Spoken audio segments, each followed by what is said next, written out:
When I was in my 30s, I remember being amazed by how a chameleon changes colors for survival, adapting depending on its surroundings. It was then that I realized just how crucial our environment is to our growth. To thrive, we must learn to adapt, to fit in where we can flourish. Growth thrives in conducive surroundings. If you're a growth-oriented person, it's essential to develop your own personal growth environment. Think of it this way. Just as a chameleon adapts to its environment, we too must adapt to ours to maximize our potential.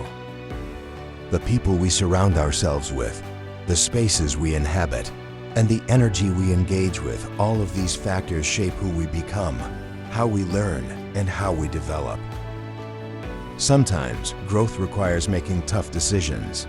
There are moments when we need to move, to relocate, especially if the places we're in remind us too much of our past, or if the people we hang out with show no signs of development.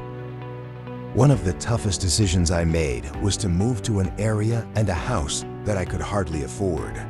But I knew that if I stayed where I was, I wouldn't have grown. After making that decision, I realized that I needed to work harder, study more, prove myself, and develop new skills. Today, I'm glad I made that choice.